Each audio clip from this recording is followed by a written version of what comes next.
Okay, we're live.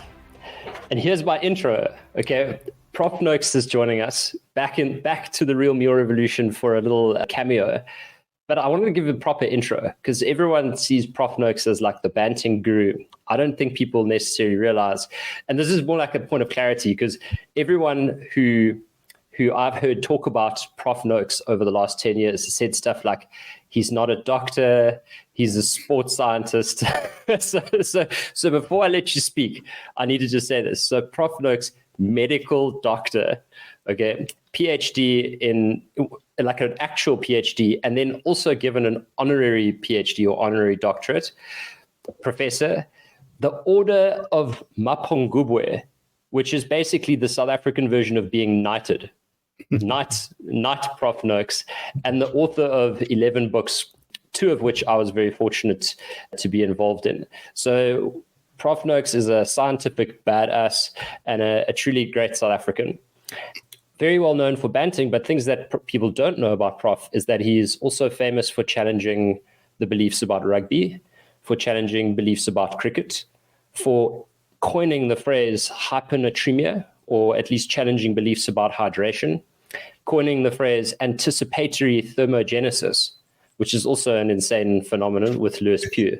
So you've made a significant contribution to your field. So welcome back to Real Meal Revolution. And I think the first question I'd like to ask you is, how do you feel about being branded as a controversial scientist if you've managed to make such a profound impact on your field?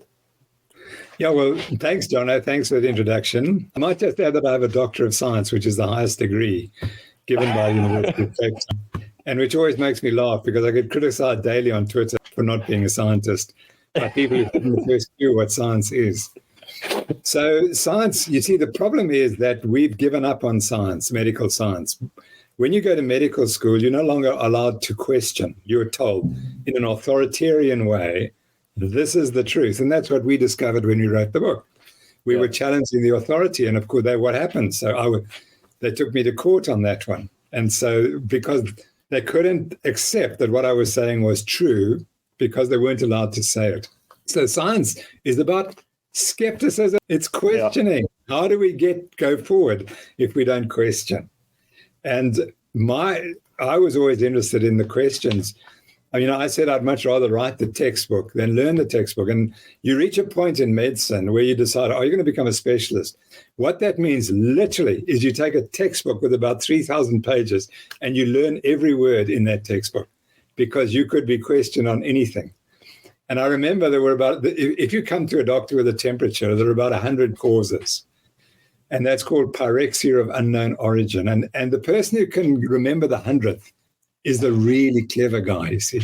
But if you only remember 99, you're not so clever. And what I've learned in my career is that the best thing to have to get into medicine is a photographic memory, an eidetic memory. And the 2 people who influenced my career the most had eidetic memories. And they were brilliant lecturers and brilliant writers, but they were clueless about creativity. They couldn't create new ideas. And so that's what happens in medicine. The people who become the leaders have this eidetic memory and they can't create. Why should you? If you can pick up a book and remember everything in the book, why do you have to create anything new? But I wasn't like that. I didn't have an eidetic memory. So I had to go and work things out. The only way I could remember things is if I could work out how it logically fitted one to the other. And so that's why I'm skeptical, because I want to know, but when you say that, where's the evidence? And how does it link to other information that I have? So the scientist who isn't skeptical, who isn't maverick, is by definition not a scientist. Yeah. If you're not controversial, you're not a scientist. Okay, well, that's quite clear. I mean, there's irony in that, because then the people who are, because you're skeptical, and as a result, people are skeptical of you. And it's like, no, I'm supposed to be skeptical. Sure. Yeah. So we're going to talk about sports science and the summit, and I'm really excited to touch on those. But I want to just have a recap for everyone on diabetes, because to my surprise, I had a conversation with a relative of mine about a month ago, and he said to me, Nokes was very outspoken about diabetes 8 years ago or 10 years ago. And he said he would show us the science. And where's the science? And obviously, I've had my head in it the whole time. And so I didn't realize that it was actually I would say, a failure on the press. Because when everyone thought you were wrong, you were very popular in the news. Everyone wanted to write about you. And like, now that we all know low carb diets reverse diabetes, no one wants to hear about it. So I mean, I'd love you to comment on that as well, but perhaps you could share with us just a little bit about how diabetes research and reversal has progressed since Real Meal in 2013. Yeah, so I mean, it's progressed in leaps and bounds. And in fact, the American Diabetic Association now acknowledges that low carbohydrate diet is one of the preferred treatments, if not the preferred treatment, which is 100% change. So to get back to your point, when I won my case, no one mentioned it. And my colleagues at the University of Cape Town said I shouldn't have won, I should have been found guilty.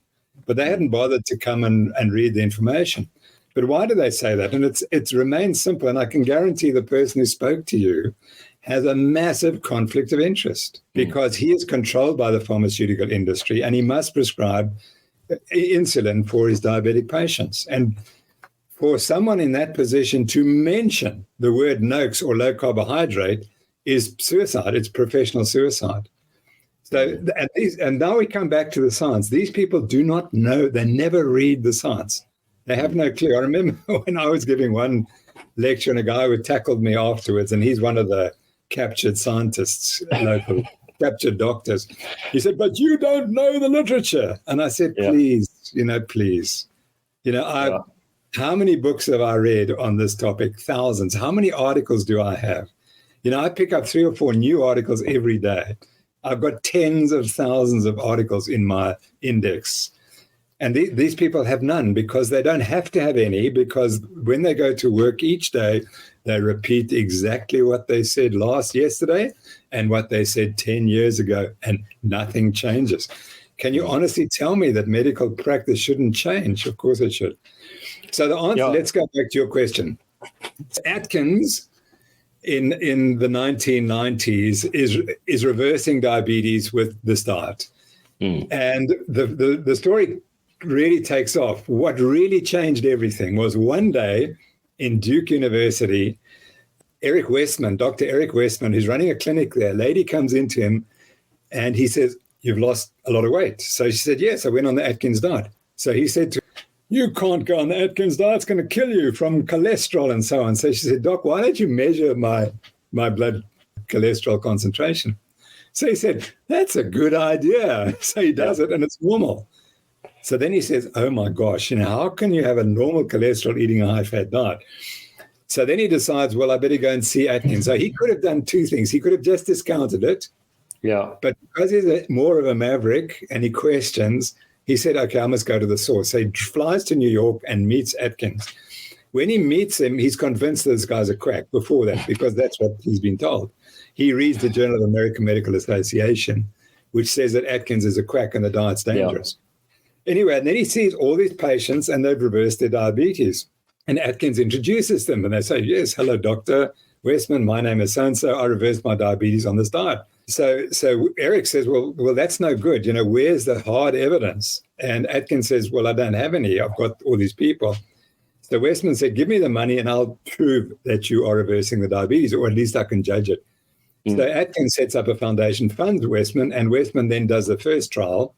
And they show reversal of type 2 diabetes with this diet. And it's published in 2006. Well, it might as well have been published in Chinese because no one took any notice of it. Yeah. But however, what next happens, as you know, is that Eric Westman and Jeff Illick and Steve Phinney are all working together. Yeah. Eventually, Jeff Illick and Steve Phinney go to Sami Inkinen, who's just retired billionaire, and who has insulin resistance and is an athlete, and he follows the law of running, by the way. He trains himself on the law of running. And they say, we reversed diabetes in these 20 people, but we'd like to do a study of 100. So Sami said, 100? What's 100? I want 100 million reversals.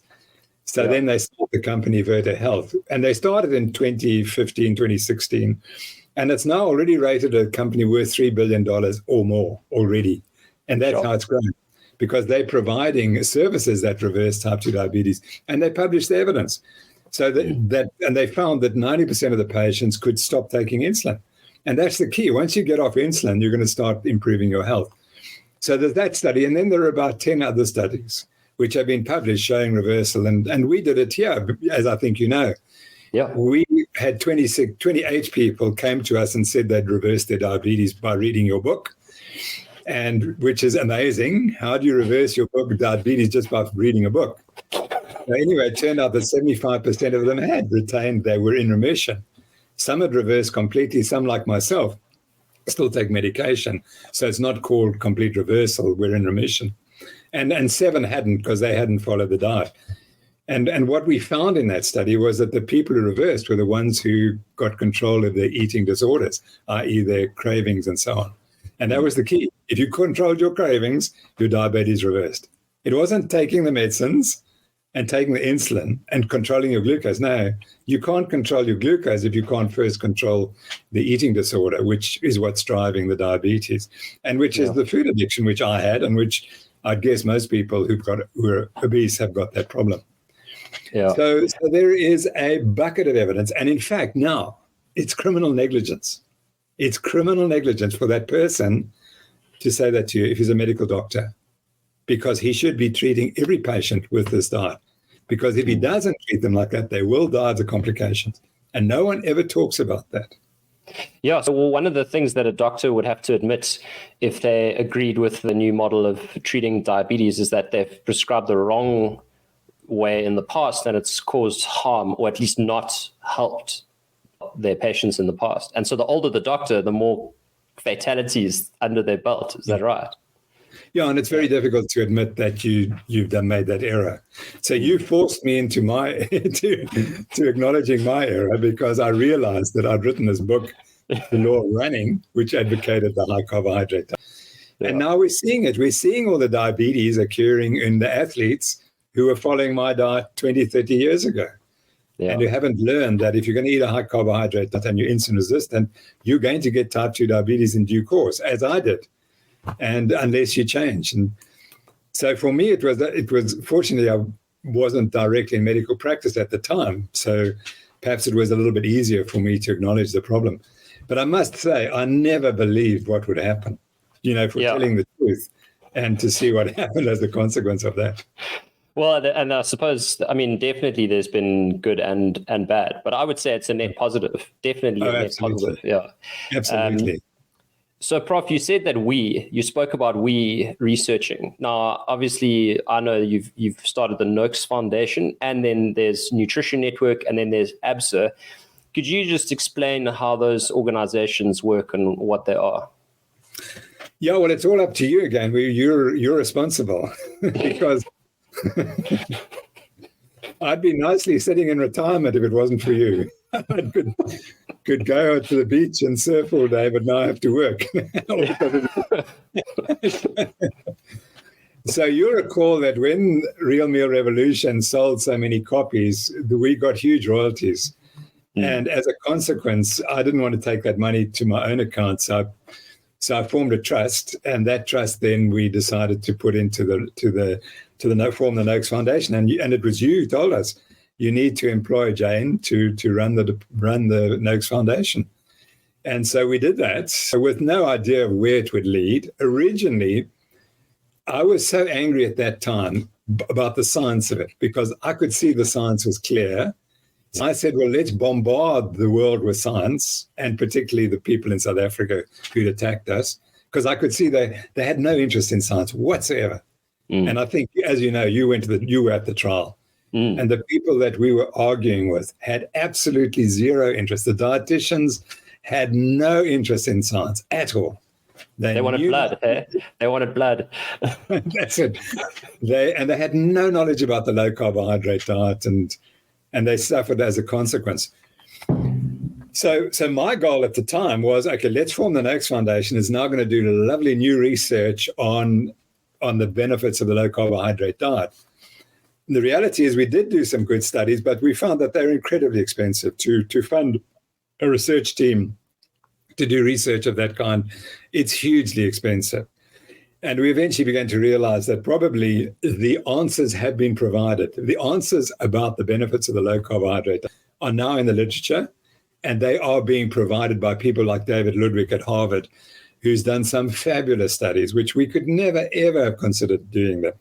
So there are a lot of really good scientists doing really good work on the low carbs. And when I went on trial, there wasn't all this information. Today, it's just overwhelming. As you know, every day, and the Nutrition Network sends this around, every day there's a new study talking about the benefits. I mean, yesterday it's Tourette's syndrome can now be treated with, well, that's a paper, so not saying it's going to be cured, but the point is that people are starting to use it in many different neurological conditions. Wow. So then we decided, well, just go ahead. So we started on this, and then Jane had this great idea of having a conference and filming it. And that was the start of the Nutrition Network, and that she and her team have taken that to incredible heights. And the goal of Nutrition Network is to change one physician, one meal at a time, so to speak. And so that the focus is on the patients, on the doctors, not on the patients. Yeah. And that's been hugely successful. And then, of course, the criticism, which you will be well aware of, is that the Banting diet is just expensive. You're going to eat meat all day, it's going to be expensive. So the Eat Better South Africa campaign is to put that to rest, and that you can eat a healthy diet on considerably less money than you might if you're just eating steak every day. And so the Eat Better South Africa campaign has been hugely successful. We've had programs in 10 communities in the Western Cape, and the results have always been stunning, because these people have the worst diet. And as soon as they cut the sugar, if there was one thing to do, it would be to cut the sugar. And that would be very, very helpful. Yeah, I want to touch on the price thing for a bit, because I often take a little bit of ownership over the price thing. Because when we put out the book Real Meal, one of the things that everyone saw were the recipes, and they thought the recipes were the diet. And people were saying, like, I can't afford to eat lime and sumac rump skewers every night for dinner if to be on this diet. And one of the things I have to continuously say to people is, the diet is in the lists and the framework, and not in the recipes. The recipes were there to make it look sexy and cool, but it's actually about the lists. And if you look at the lists, you can have mince and boiled eggs, or even offal and cauliflower, and that's still low carb and much more affordable than short rib braised in red wine. Yeah, exactly. Yeah. So now you're holding the summit, and so there is the summit coming up. And your talk is on, it's actually almost like a blast from the past, because you're going back into sports nutrition, but tapping into a little bit of the new science. What is the new science that you are going to expose at the Nutrition Network, or at the World Nutrition Summit? Yeah, so I pick up plenty of enemies around the world, and one of them, I was offered to debate this particular person in the Journal of Physiology. And so I was asked to write my rebuttal to what she was going to write. But I didn't know what she'd written, but I knew pretty much what she was going to say. So I prepared my document and sent it to them just for them to look at, the editors of the Journal of Physiology. And they said, no, it's too personal. And we have a long relationship of these battles. And you must know, as in the sports sciences, it's hard. The battles are not easy. There's a lot of anger and hostility. And I was subject to that for many years, because I didn't support the narrative about drinking sugary drinks during marathons and so on. Yeah. So anyway, eventually they said, no, it's too personal. We can't publish it. You see, we're a journal of physiology. So I wrote back and I said, yeah, but you're not a journal of medicine. So you don't understand the harm that's been caused by what you are advocating. And that's why you need to see the broader picture. Anyway, the next week I got an invitation to publish an article in one of these other journals. And so I started writing it. And over a period of 6 months, I went through the literature, and then I realized that slowly, as I wrote this article, I suddenly realized where we'd been wrong. And we'd been wrong because the idea that muscle glycogen limits performance was based on experiments done in 1967, which was before I started medicine. And everyone had accepted the data as pristine and absolute. In other words, there was one singular cause of fatigue. It was related to carbohydrates, but it was muscle glycogen.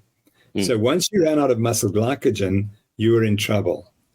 So sorry, there's a guy. Wait, can I just cut there? Is this going live? We're live right now. Hey. Do you Okay, well, I must you can handle it if you want. I must just ask my wife to let this go. So just wait. I'll be 1 minute. We'll keep the suspense going here. We'll be back in 5, everyone. Go for a coffee, a quick loo break, whatever you need. Why don't you post, if you're watching this live, drop a question in the chat, and we'll see if we can ask some bonus questions for Prof when he comes back. You can have them all. You want them today? This is totally 2022. 5 years ago, unacceptable. Today, I'm surprised there isn't a grandchild running around.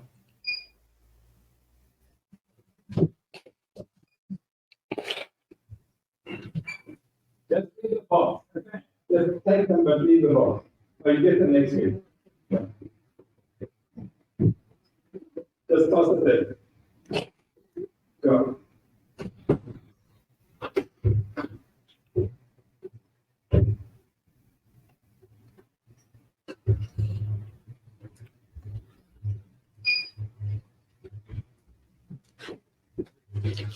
Right, I'm back again. Sorry about that. I have to tell you. So she couldn't let the guys out. Usually when things go quiet in a live, we lose view, and the number has stayed like exactly the same the whole time. So you obviously left on a cliffhanger. Yeah. So you were talking. Now at least I can concentrate. This guy was walking from one window to the next to attract my attention. And now I can concentrate again. All right. Okay. Muscle glycogen. You were on muscle glycogen. That's right. So, the irony is that when I started medicine, the first studies I ever read about was this muscle glycogen model method, and we were the first to do biopsies in the Western Cape, or in South Africa, in Africa probably. And I was probably one of the very first guys to have muscle glycogen measured after a marathon in South Africa. So we were right up there because we knew glycogen's everything, and that it's the singular cause of fatigue. And that's the belief. And the belief is that if you don't have enough glycogen in the muscle, it can't contract properly, and so you get tired. So one of the reasons why I was asked to write this article was because with a group in Philadelphia, we did one of the best studies on carbohydrate loading. By the way, we have already done a study in Cape Town of carbohydrate loading where we used a placebo, which means that the people got carbohydrates and then some of them didn't get carbohydrate. They got a placebo that seemed to be, they thought it was carbohydrate, but it wasn't. And there was no difference in performance. And no one ever quotes that paper. So here was a study on carbohydrate loading making no difference. And I'll explain why it didn't make a difference in due course. So we did the study with a group in Philadelphia, and they're just a magnificent group by Philip Prince, by the way, whose father is head of the fire services in Cape Town. So when the UCT had that fire, he was the guy who's investigating it. But anyway, his son is in Philadelphia and he's an unbelievable good researcher. So what he did was, as an experiment, we had guys run 5K time trials repeatedly on the treadmill in the laboratory. First, they did one diet, either the high carbs or high fat. Then they had a washout period, and then they went on to the other diet. And it was beautifully controlled. In other words, we knew that when they had changed the diet, they stuck to the diet, and we could prove it. And so then they did their 5K time trials, and there was no difference, no performance difference whatsoever. And what's more, these were not weak athletes. They were quite good athletes. They were better than 88% of all American athletes, and probably the same number of South African athletes. So we proved with one simple experiment that 88% of runners in the world probably will not benefit from carbohydrate additions, carbohydrate loading. So when I'm asked to write this editorial, that's in the back of my mind. I'm thinking, but actually these guys could run fast without burning much glycogen. So therefore, maybe the glycogen is not so important. But anyway, so I start reading this article, preparing this article, and I go through all my old slides. And then I notice that if you have an hypothesis, you must exclude all other possible explanations. So now the Scandinavians who did the studies and published them in 1967, what they did was they put people on a high carbohydrate diet, a mixed diet, and a low carbohydrate diet. And then they had them exercise on a cycle. You used bicycles in those days for as long as they could. And they found that the people who had the most glycogen exercised the longest, and those who had this lowest starting glycogen stopped the earliest. So it's cut and dried. It's all glycogen. But they didn't exclude the other thing. And the other thing is blood glucose. We know that if your blood glucose falls, you get into trouble and your exercise performance drops. And I can give you many examples. Bruce Fordyce is classic. His whole career was based on discovering he developed hypoglycemia in one of the comrades. His father gave him a bunch of sugar in Coke, and he suddenly picked up places, and that inspired him to continue to want to become good. Oh, wow. Conversely, Johnny Halberstadt in the comrades, you can see him. There's a picture of him in the 1979 comrades where he leads the race right through till about 5 Ks from then, and he starts walking, and then he's given a Coke, and you can see him drinking the Coke, and then off he goes again. Within 2 minutes, he speeds up and off he goes again and just misses winning the race. So we know that blood sugar is important, and you can correct it very quickly. So in these studies, everyone, where their performance went down, so did their blood glucose go down. So I said, but they never excluded that, you see. Why? Because they're going to measure glycogen. They've developed this technique. It's glycogen's everything. Blood glucose, anyone can measure blood glucose. So why are we going to bother with that? That's so 1920s. We don't want to talk about that in 1967.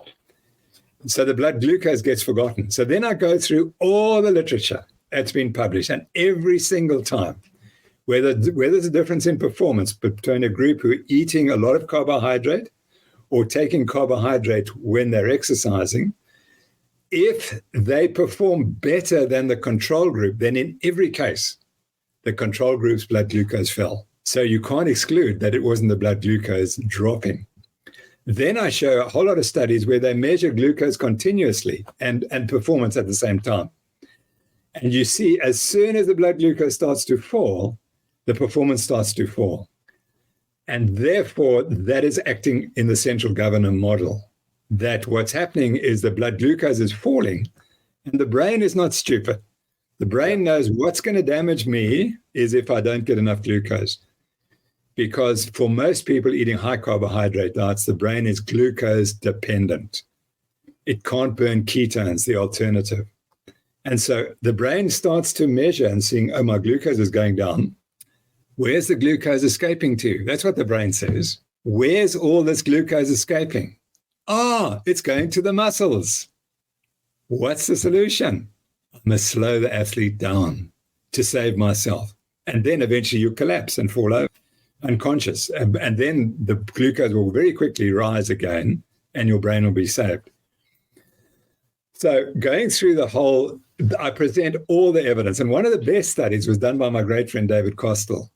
And what he did was he took a group and he had the high carb loading versus non-loading. And then they fed carbs or no carbs. So you had people with high carbs before, given carbohydrates during, and they performed very well. Their glucose stayed nice and high. The group that did worse, of course, was the group that started the exercise with low glycogen and didn't have any carbohydrates. And their performance tailed off. They hung in for 70% of the exercise. Then their glucose starts to fall and their performance drops off. But the group that surprised them, and they couldn't explain it, was the group that started with low glycogen and was given carbohydrates. They performed as well as anyone, even though they burned less glycogen and they finished with less glycogen on board. So they should have performed worse, but they performed exactly the same as the group that started with the high carbohydrates. And they couldn't explain it. And the clear answer was you protected against hypoglycemia. And then when retrospectively you go and look at all the studies, that's exactly what it shows. So now I'm getting this. Sorry, let me just finish up and then I'll come back. No, this is gold. No. Keep going. And then, the beauty of Twitter is, ching, article comes through. Yeah. Someone has developed a running mouse model where the mouse has normal muscle glycogen stores. So its muscle glycogen storage capacity is absolutely normal. But guess what? It overstores glycogen in the liver. Fabulous, because now you can test what's more important. Is it muscle glycogen or is liver glycogen? And guess what? These mice run forever and they outperform the normal mice with normal liver glycogen.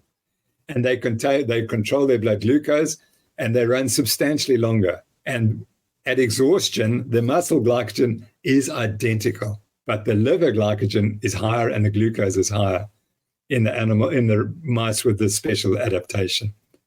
So they conclude, there it is. It's liver glycogen that's what's important in exercise. It's not the muscle glycogen. So anyway, sorry, just to finish the story. So then the bit I'm working on, and I don't think I'll have it ready for the conference, but I'm working on it at the moment.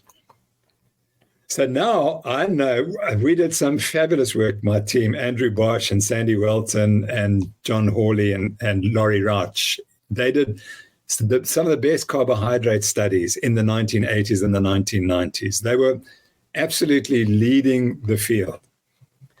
And just at the end, when I converted and so on, they'd been studying low carbohydrate, people with low muscle glycogen, and then they would infuse glucose into them to see what happens.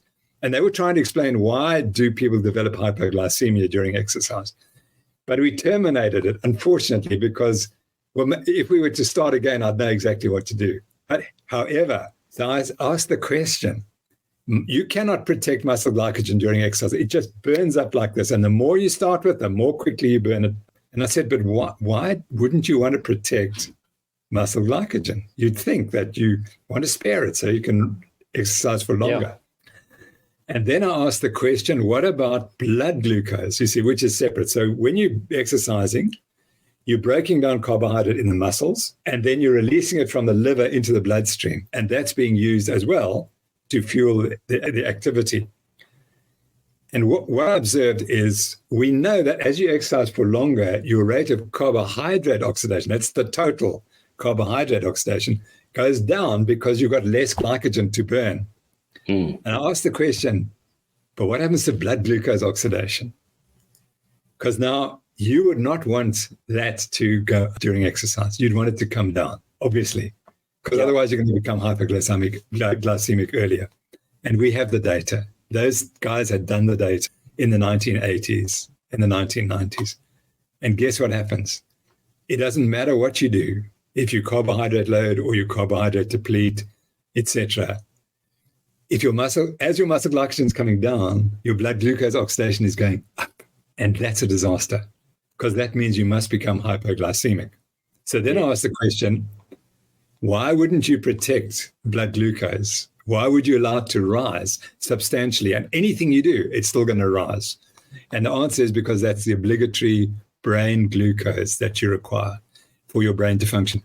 And every textbook, we know you need obligatory glucose at rest. So both of us have obligatory glucose requirements now. Our liver is providing the glucose, but it's at such a low level because we're burning fats as well. You wouldn't really notice it. But now if we exercise you, then we notice that there's an obligatory amount of glucose being oxidized, and it can only be because of the brain. So that's what's happening. So now we go back to those original studies where they said the muscle glycogen is the critical component that stops you exercising. So once you run out of muscle glycogen, you can't exercise any longer because the muscle glycogen is obligatory. It's not. It's the blood glucose that's obligatory. So what is that? So that's, we haven't yet proven that, but the evidence is absolutely overwhelming that is the case. Why is that so important? Because it puts the carbohydrate loading, forget about it. It's not necessary. And it emphasizes the value of fat loading because your brain doesn't need as much glucose. So even if you weren't to take glucose during exercise, you would exercise for longer because your brain would be able to burn ketones and less carbohydrates or less glucose. So carbohydrate loading, finished and dead. It's gone. All you need to do during exercise is just have a touch of glucose to keep your blood glucose normal. And remember, as you know, there's only 5 grams of glucose in the bloodstream. 5 grams. It doesn't take much. So then I'll finish up with my story. So when I was training quite hard for one comrades, I used to do other races and I wouldn't carbohydrate load because I'd want to run a long way without loading. And one of the races was the race from Grahamstown to Port Alfred. It's about 56 or so kilometers. And I had a second that day and I told her, I said, listen, I'm not taking carbohydrates. I want to see how far I can go without it. But if I get stroppy with you, you must just stop me and you must force me to take glucose. Force me to take glucose. So off I go. And after about 40 Ks, I get stroppy. And my running speed just dropped, poof, like this. And so I said, I don't want your glucose. Go away, etc. She said, you told me I must give you glucose. And by the way, this was when I was promoting this glucose story tremendously. So anyway, I said, okay, I'll take some. So I took it. And within 10 minutes, I was running the fastest I'd ever finished a race. Now, this is carbohydrate depleted. And I just took, and it was almost as if the brain said, gosh, I've been relieved. Now I can really let you go. And that was, I mean, that's an epic race. I remember it absolutely vividly. I couldn't get tired at the end and all I'd done was take about 50 grams of glucose about an hour and a half before the end of the race. It was just astonishing. So, look, apart from the 1,000 questions that I can see in the chat, I'm keen to hear what the actual implications are on. So, what it sounds like you're saying is it's more important to be like liver loading than carb loading. So, like preparing your liver for exercise rather than your muscles. Is that right?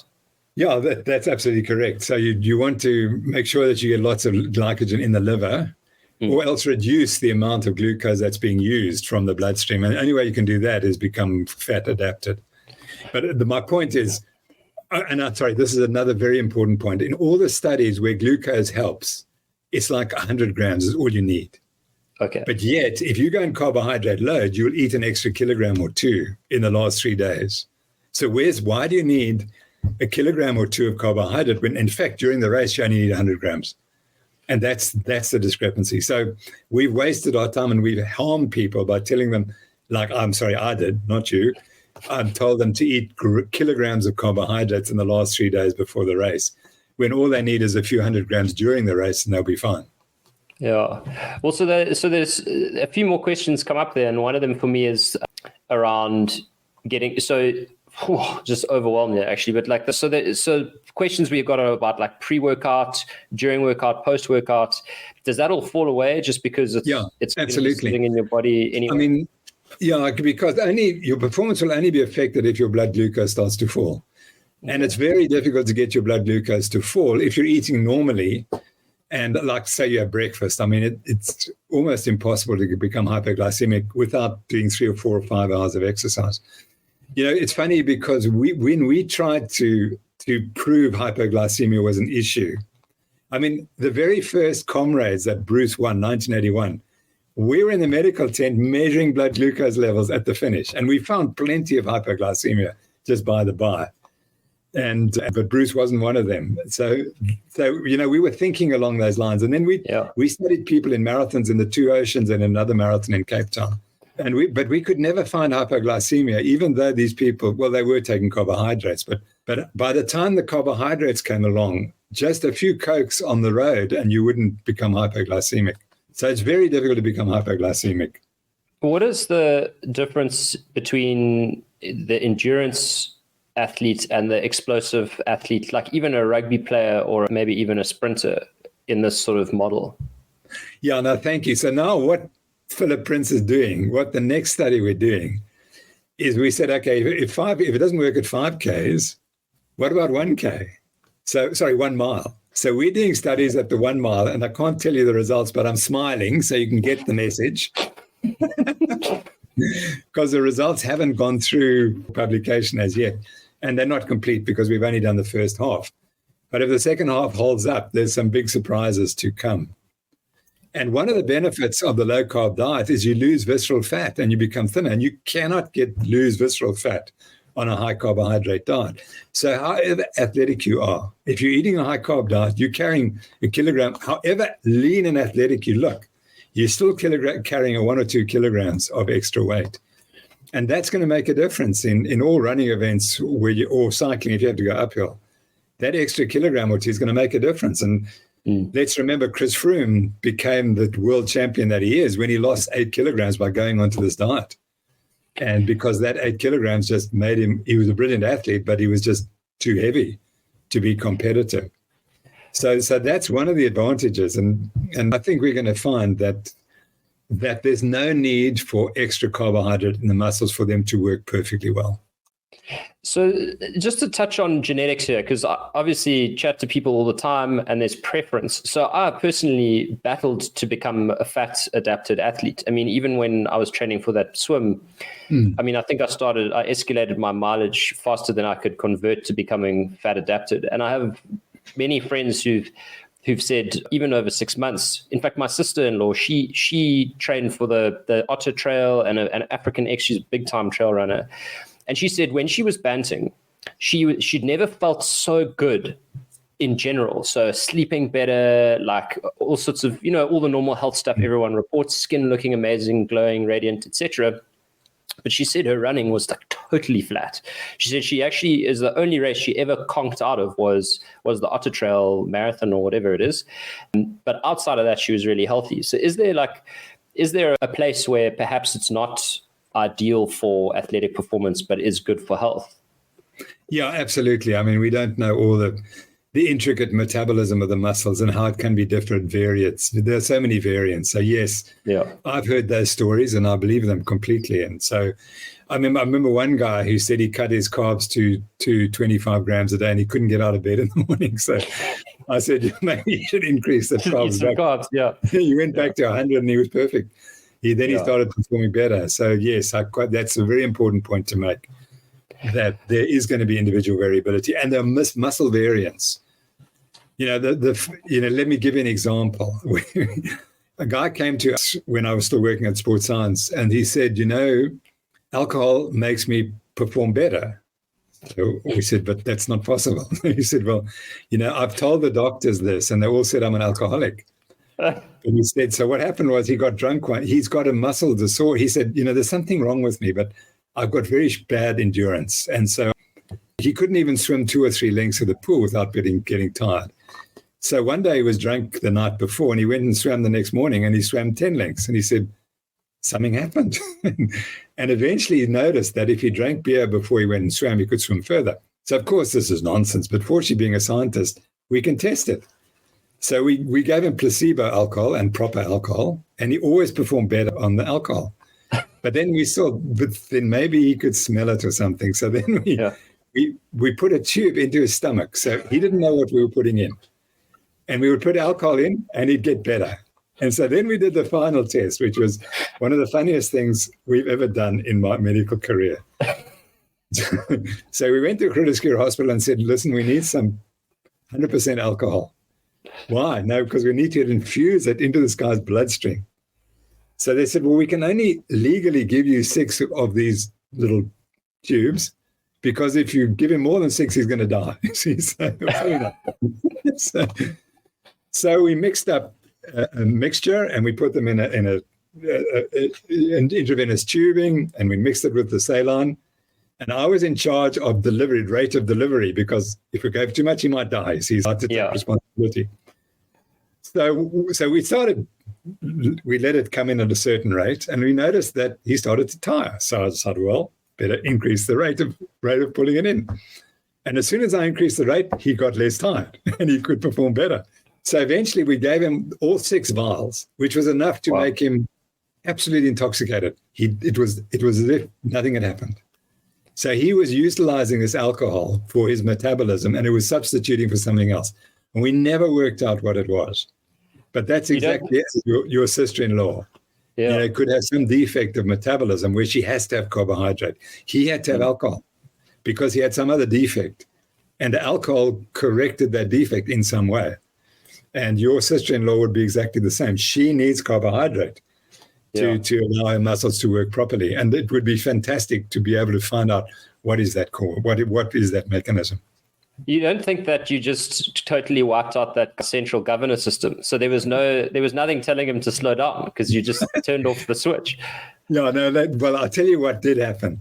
So that when we ran out of alcohol, he eventually collapsed, and it was astonishing. He would become completely paralyzed.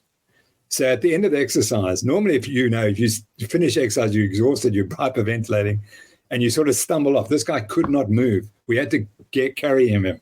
So that was evidence that he has a muscle disorder, which was temporarily corrected by the alcohol.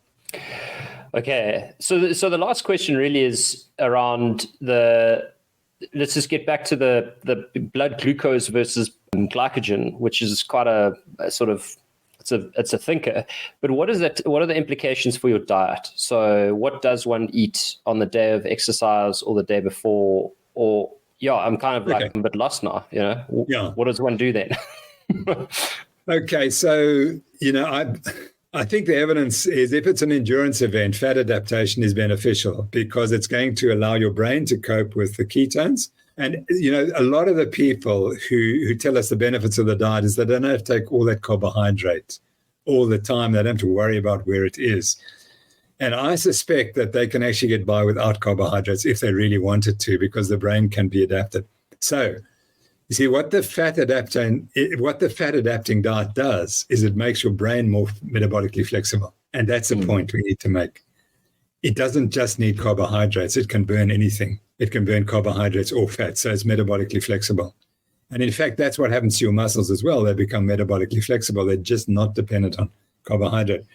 So talking biologically, the argument has to be very strong that now we know that in the vast majority of athletes, a high fat diet does not impair performance.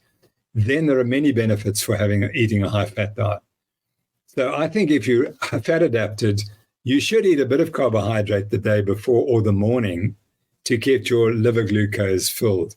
But you can do that perhaps by eating the night before and eating a breakfast of carbohydrates. Then you're in good shape. The problem is if you have too much carbohydrate, you secrete insulin and then you kind of inhibit your own fat oxidation. But being fat adapted, the effect is much less. So my advice would be, if you're doing a marathon or ultra marathon, simply take some carbohydrate with you and take it at 30 kilometers and take 25 grams of carbohydrate at 30 and at 40 or 38. And that 100 grams is going to be, that 50 grams is going to be more than enough to prevent hypoglycemia. Okay. The other thing, of course, is to check your glucose, to get a glucometer and check and see what happens and become fat adapted. And you'll be amazed how far you can go without your glucose dropping, or conversely, if it does drop, you don't even notice. Whereas before, if you're carbohydrate adapted, you'll notice any small drop in blood glucose. So I think we need to take carbohydrate out of the special place it has and say it's a supplement that you can add during exercise if you wish. Yeah, there are going to be some sad pandas out there because, I mean, people still quite enjoy any excuse to have a pizza orgy or, pasta night. Yeah. So now what you're saying is you can have the rice, but just a little bit, don't go crazy. It's actually, what you're saying is less extreme on either side. So it's not like nothing, but it's also not the pizza. It's just, have a little carb, it'll help and carry on with your life. But what happens with... So sorry, actual last question now this time. But the pizza, what was I saying? Oh, recovery. So there's this theory that there's this golden hour after exercise where it's best to have protein, and a lot of people say steer stumpy is the best thing to have after a run. What is the best thing to do after any kind of exercise in that supposed golden hour? Don't eat processed foods. Yeah, that's the best thing to do every hour. Yeah, exactly. Yeah. So listen, I'm guilty. So how could we afford to do all those fabulous studies which I told you about? We could afford to do that because we were funded by FRN, Lepin, the company Lepin that supported us, and then Bromore Foods supported us. So we got all the support for promoting carbohydrates. Now, all those studies you mentioned about how you get more quickly muscle glycogen resynthesis. So they're all funded by industry, and they're all done by scientists who are in my position. You had to do something to prove that the product was beneficial. Well, of course, if you take in a little bit of extra carbohydrate from some source, your muscle glycogen recoveries are going to be quicker. That you don't have to do a study to prove that. But the question is, what does it mean? Well, we've told you muscle glycogen is not important, so it doesn't mean anything. So that's the point. I tell people the model that you use is critical, and that's when you interrogate people, you want to see what's the model that you come from. So if your model is that muscle glycogen is the central component in exercise, then you'll always do these studies and you'll always conclude that the carbohydrate was beneficial. Oh, you see, because glycogen went up, therefore performance is going to be enhanced. But they never bothered to do the studies. And so one of the studies that I found really interesting, because I finally exposed it, was one of the groups who are funded by Gatorade and the sports drink industry and have been the frontline people for them for decades. So they put people on a high-fat diet and compare them to a high-carbohydrate diet, and they measure their metabolism in the muscle and the enzymes that are involved in energy production. And guess what? They found they reduced under certain circumstances during exercise. They're slightly reduced. But when they do maximal effort, they're absolutely normal, which tells you that it's a regulation process. So what they're measuring as reduced during submaximal exercise is homeostatic regulation. The muscle says, I don't actually need to use these pathways. I can do it elsewhere. But because they fixed in the model, they say, you see there, the metabolism is interfered with, therefore the performance will be interfered with. And that's how they write the paper. The only problem was they measured performance in that study. And guess what? It was unaffected. But so when you look at the article, it says decreased PDH activity in skeletal muscle after a high-fat diet. And if you read that, you'll say, you see, reduced PDH activity must mean performance is impaired. But they didn't find it impaired. So what they should have said, decreased PDH activity without any change in performance. But they left that out. And that paper is used by these people and by the industry to show you the high-fat diet impairs your performance. But it doesn't. And that's dishonesty. And so that's how it works. That's kind of how they did the, like statins clinically proven to lower cholesterol, but no one bothered to find out whether like lowering cholesterol made a difference. So precisely. Yeah. Precisely. So you've got the World Nutrition Summit coming up on the 24th, 25th, 26th of March, 2022. And the theme is universal truths / finding common ground. Why do you think this is important, and what are you excited about for this nutrition summit? Well, why I'm excited is because we get some of the best speakers in the world, and these are the skeptics, and they're the ones who question, and they're the mavericks, and all of us are exactly as myself. We were sick and we changed diets and we got healthy, and then we realized that what we'd been teaching for so long was wrong. So these are the unusual people, and they don't just accept, and they debate, and we don't argue and say, you're wrong and I'm right. We debate it in a civil way, and we allow people to have their opinions. And that's why I'm excited, because they just, it's always been exciting. The low-carb group is such a group of interesting, intelligent people, because it takes intelligent people to change. When they say, I'm dying, I'm going to change, that takes intelligence. Yeah, absolutely. Continuing and to kill yourself doesn't take intelligence. And so these people, all of them have been through exactly what I've been through, and challenged by their profession, and many of them have risked their careers. But we know what the truth is, and so we present it, and we have high respect for each other, and it's a loving atmosphere. I think one of the best talks I ever gave was unquestionably in Britain, in the one of these low-carb conferences. And I themed it around Liverpool, because my parents were born in Liverpool. And of course, I was introduced by Peter Bruckner, who was one of the doctors for the Liverpool Football Club. Yeah, he was. You know all about him. Yeah. And he converted to this diet because of our book. And then he converted the Australian cricket team to the diet and a book. And I signed the book for the two key players in that team when they were here in Cape Town, and the two most delightful people you could ever meet. And one of them was the fast bowler, who was just the most terrifying visage when you watch him, and he was just like a puppy when we were chatting. So that was fabulous. But so Peter introduced me. So the last The last slide was You'll Never Walk Alone, and the movie that came with the video and the song by Jerry and the Pacemakers. And everyone got up and clapped and shouted and screamed and sung the song. And it was magic. And that's because we are, you'll never walk alone in this field because everyone's supporting us. And that's the atmosphere that you'll get at this conference. We're all in it together and we respect each other. And because we know we're on the right train, we're going towards truth. Absolutely. Yeah, and I'm looking forward to doing my talk. I'm speaking with our psychologist, Victoria Webster, who's actually the sister of Chris, one of your researchers. Right. We'll be talking about the binge cycle. So we've learned a whole lot of stuff running programs for the last 8 years, and we'll be presenting a whole lot of our findings, not on a biological not on the biology, but much more on the psyche and just our experience with drop-off and people not completing the programs, which is obviously devastating, but a reality in every weight loss program, not just low carb. So if you're watching this and you're keen to hear more about Prof's science and you want to see his slides, and I think the slides and presentations of up to 40 other speakers, there is a link in this talk, whether you're watching it on YouTube or Facebook. Click on the link right now. And if you haven't yet, press the share button and share this because everyone needs to see this video. Prof, you are an absolute legend. Thank you so much for joining me. And I absolutely love your work and I wish you all the best. I look forward to seeing you at the online summit at the end of the month. Fantastic, John. Thanks for a lovely interview. Great to chat to you again. Thanks so much. And I forgive you for writing the book that caused me so much trouble. Thanks so much.